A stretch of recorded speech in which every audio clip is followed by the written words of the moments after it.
Welcome along to a long overdue update for the workshop and what's generally been going on, and then this is going to follow on to the first thing we're going to be doing with, as you can see, our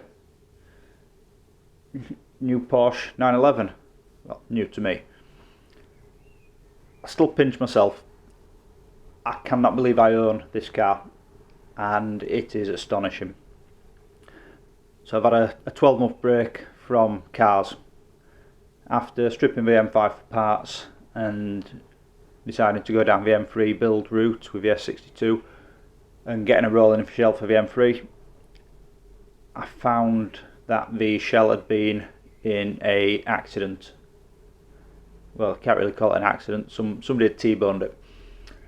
Now, unfortunately, on the outside it looked really good, but when we got to it underneath, dropped the rear subframe off, front subframe, fuel tank and plastic trims underneath, you could see the damage were there. Stuff you couldn't see on top on face value.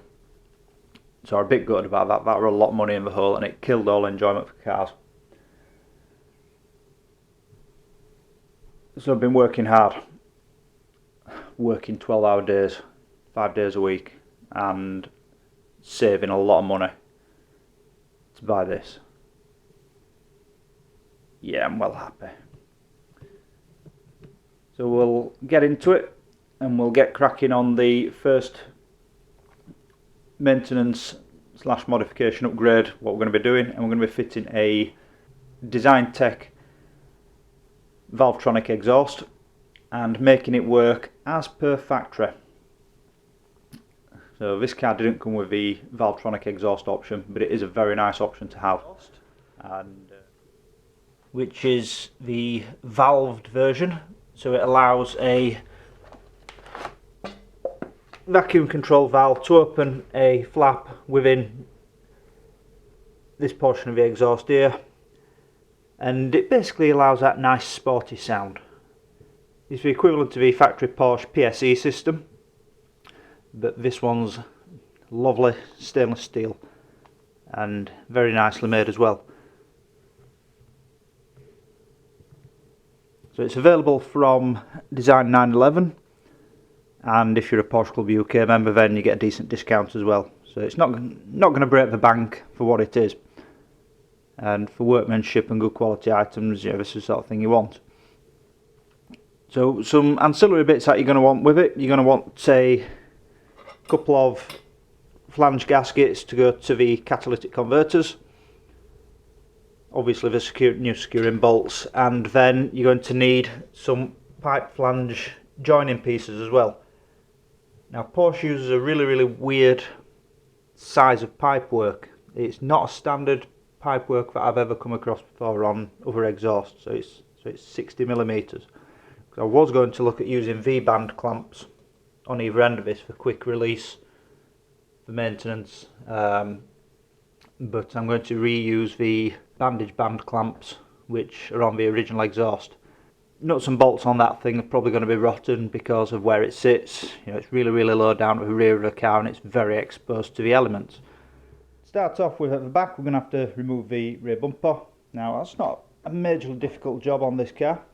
In the case of removing the tail lights, and to get at them you've got 2 Torx bolts on either side, and then the tail light pops out, and then that'll allow you to get access to a single securing screw which sits roughly around here behind the tail light on each side, and then you've got 4 Torx bolts on top underneath the deck, and then underneath round by where the wheel arches are you've got a couple of bolts on each side, one here and then one a little bit further down underneath the car as well. Once you've undone all the Torx screws securing the bumper in place, or the bumper shell, give it a tug from each side and it'll pop out the plastic clip holding it against the body shell. Then move around to the rear and unplug the number plate, light and parking sensor wiring loom. And then we're going to need to remove the aluminium crash bar and that's a case of 1 and 2 bolts either side. They come up and then it slides out with the rear exhaust heat shield attached to it.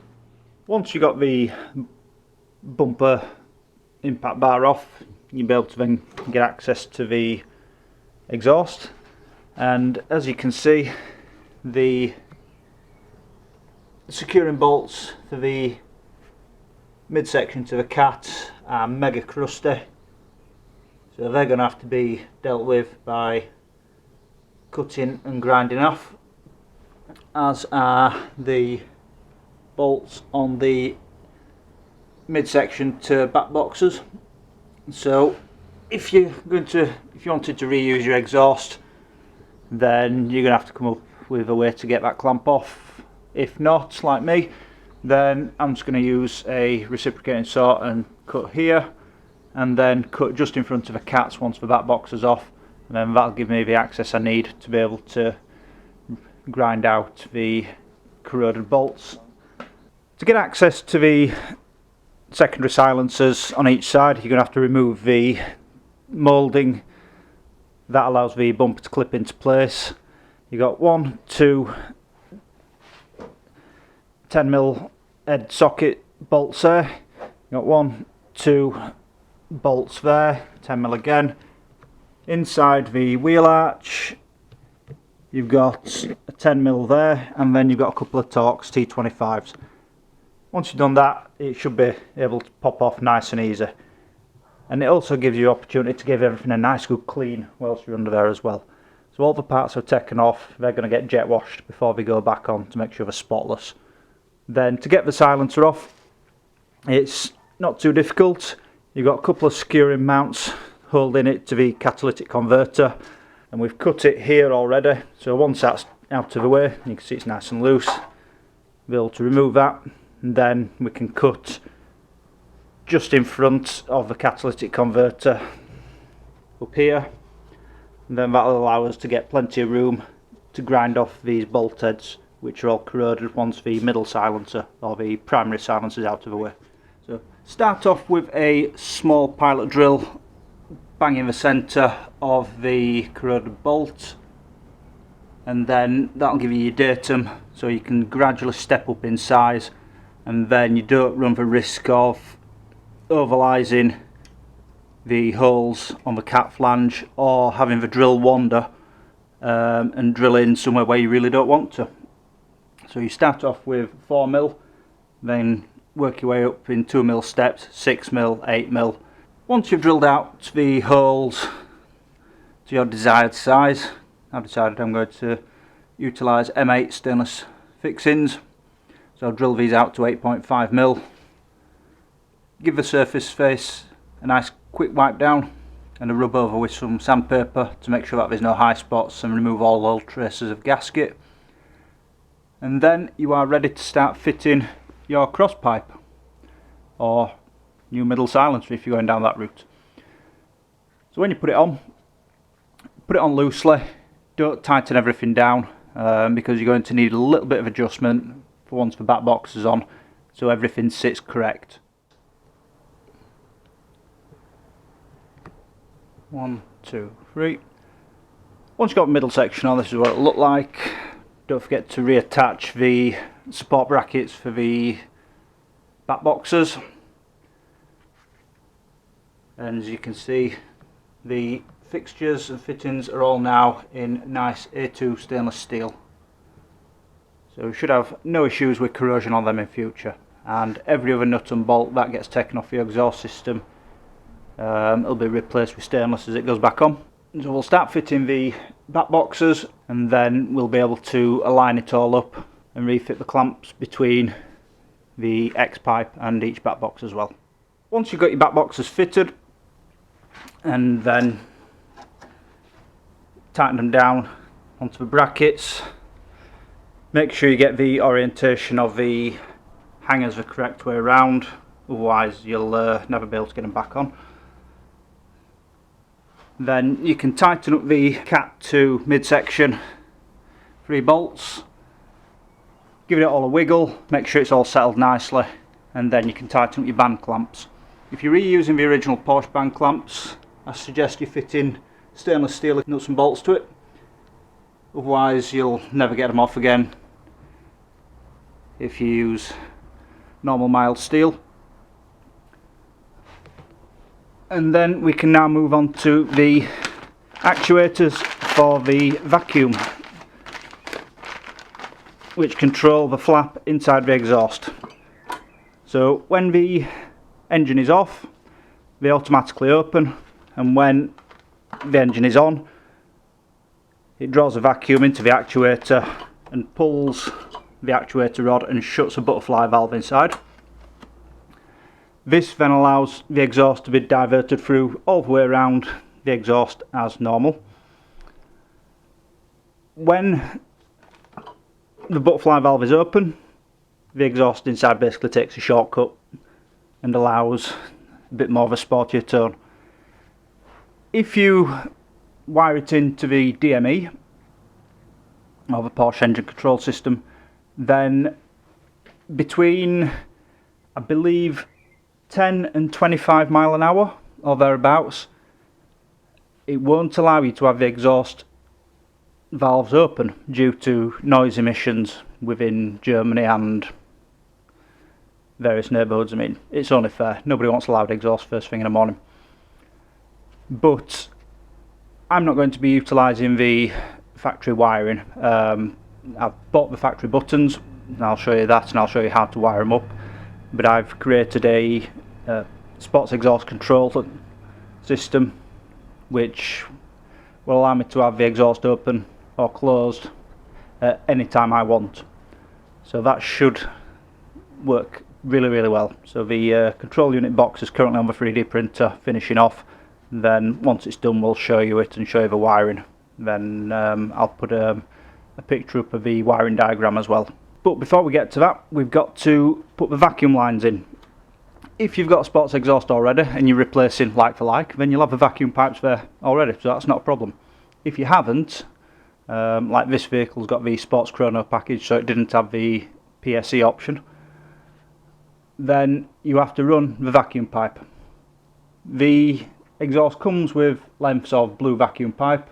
I'm not a fan of having blue vacuum pipe draped around my engine bay, so I've got some black silicon vacuum pipe which I'm going to utilise instead, and route nice and neat, as close to the original routing as possible, and tap into the vacuum line via a solenoid with a one-way valve.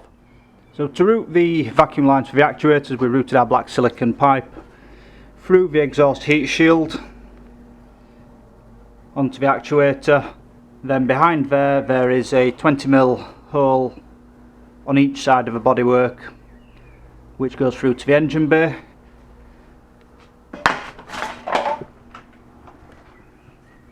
As can be seen here, so down there.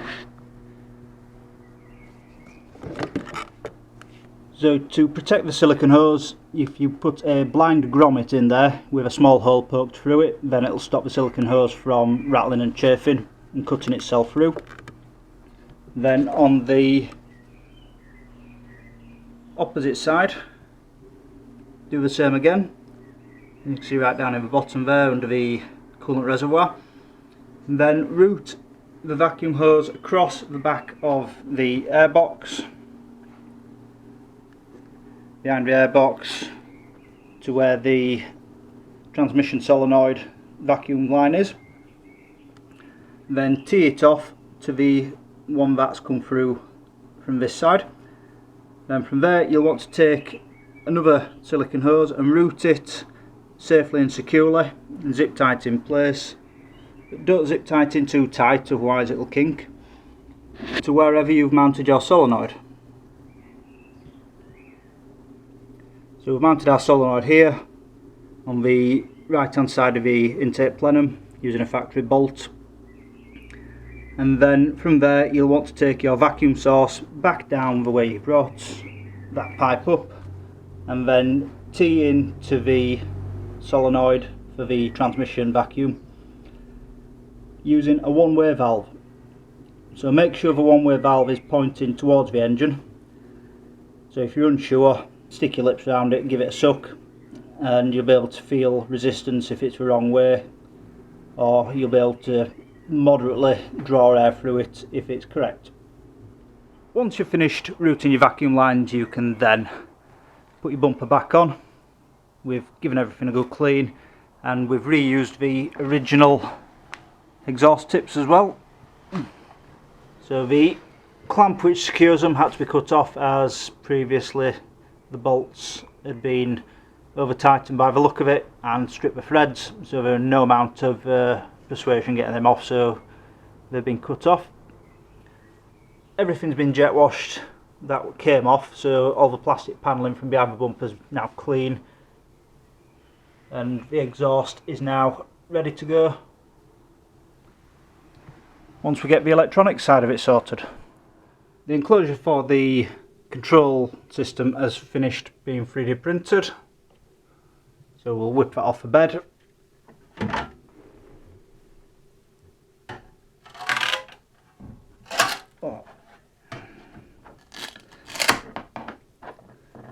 So on the inside of it, you've got space for a relay and then space for a control board.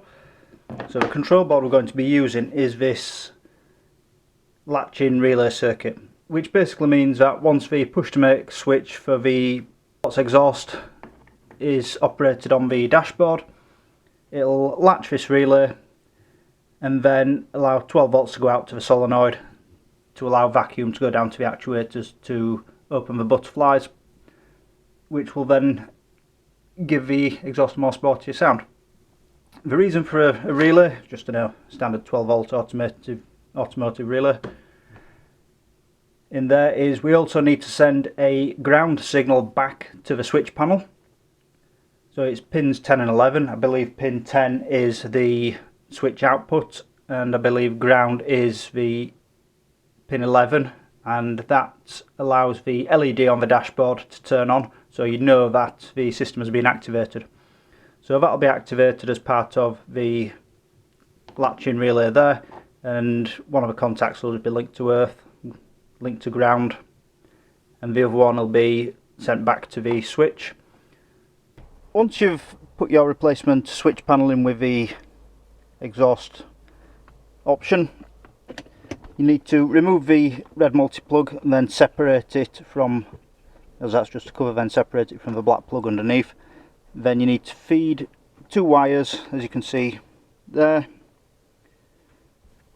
One's pin 10, one's pin 11, and then one of them wires is ground for the illumination of the switch when it's pressed.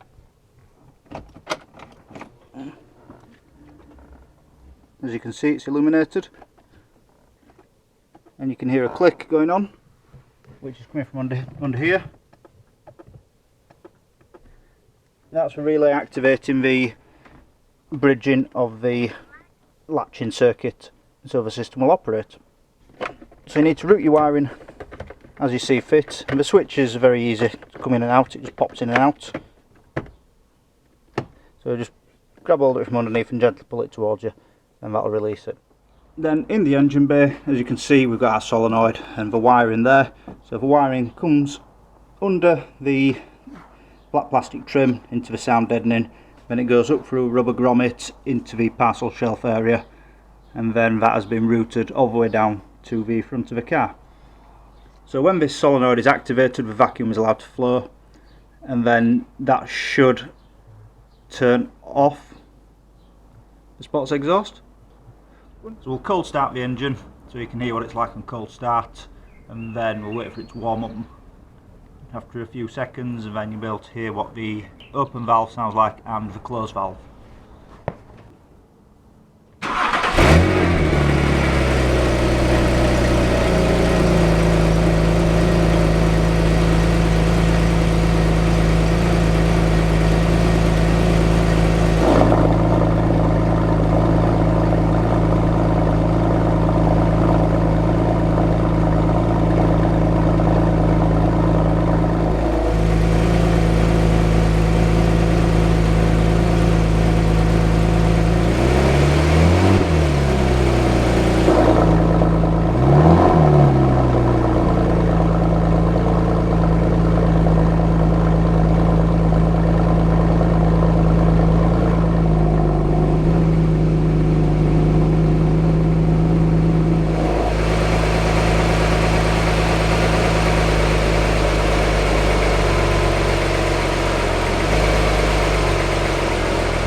that's the install complete. You know, I hope the video's been useful for you if you're thinking of doing this job yourself. Certainly an enjoyable job. It's the first time in a while I've actually enjoyed working on a car, and the fitment and quality of the exhaust system, can't fault it at all. Time wise, if I wasn't stopping to do the videos and whatnot, I could have probably had this job done in about 4 or 5 hours, you know, taking it nice and steady. Reasonably competent mechanic, you're looking at a similar sort of time. Do expect the argument with rusted nuts and bolts on the original exhaust, but overall very happy with it.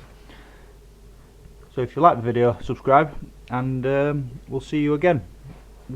Next up, we're going to be installing brand new Bilstein B4 dampers with H&R lowering springs, and doing the GT3 top mount mod for the front as well, which allows a little bit more camber and a little bit more control during corners. So yeah, ring that bell, subscribe, like. If you've got any comments, leave them, and we'll see you in the future.